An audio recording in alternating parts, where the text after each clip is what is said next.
Well, a judge in South Carolina has placed a temporary hold on a recently signed 6-week abortion ban. The new law is similar to a 2021 heartbeat law, which was struck down by the state Supreme Court. Pro-life lawmakers say the new law makes technical tweaks and should sway at least one justice. We go now to Margaret Olohan, senior reporter at the Daily Signal. Margaret, always great to have you on. A lot to get to, but first, I want to get your thoughts on the South Carolina judge putting a temporary halt on the state's pro-life heartbeat law. Where do you see this going?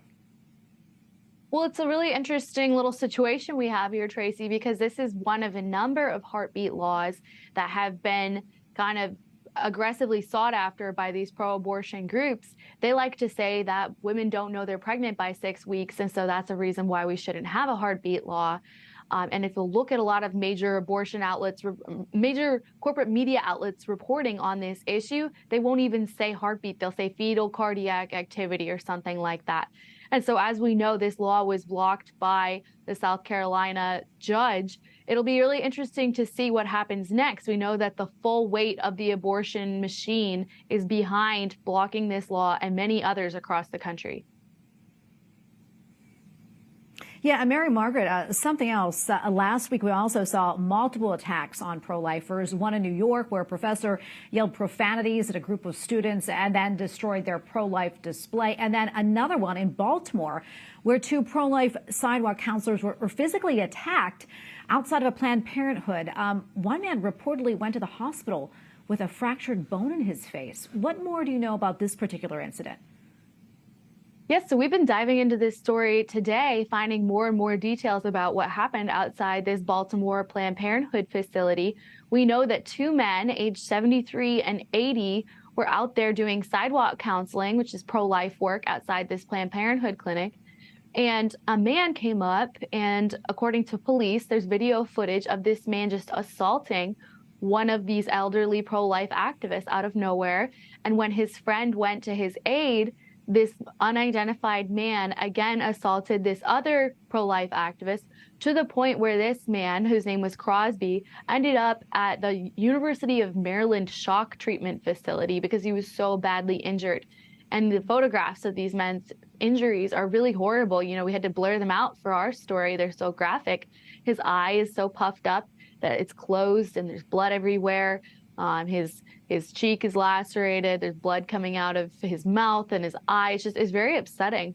And we spoke to police about this today, and they told us they haven't identified who the perpetrator was yet, but they have seen the video footage from a security guard who was in the vicinity, and there were several witnesses who saw this incident happen. So we'll be following it, trying to get more information on what was going on here and who this perpetrator was. But as we know, Tracy, this is one of many different incidents of attacks on pro-life groups or pro-life organizations' buildings and Catholic churches across the nation. There's been an uptick in this violence since the Dobbs leak in May 2022, when we found out that Roe v. Wade was going to be overturned. And there's been very little proper response from federal authorities on this. Yeah, and it seems these attacks are just getting more and more extreme. Another thing I want to touch on, another story that I know that you've been reporting on, the internal policies at Fox News regarding gender, especially gender transition policies. What did you find out?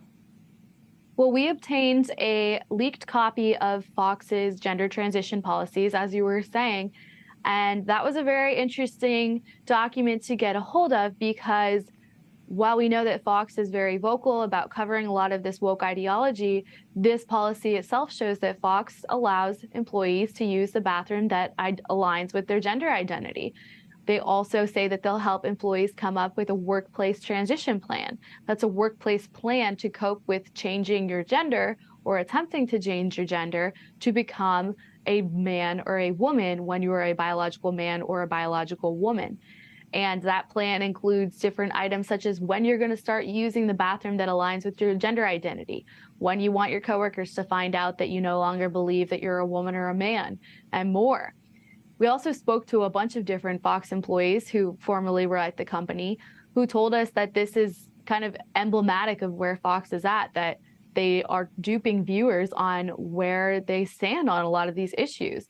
There was one former producer for Tucker Carlson tonight that told us that they struggled with this kind of thing all the time, and that they even struggled to have the proper pronouns for Dylan Mulvaney, a biological man who believes that he is a woman, in their chyrons. Well, Mary Margaret, so much more we can talk about. Unfortunately, we're out of time. Thank you so much, as always, for coming on and for your insights. Always appreciate it. Of course. Thank you.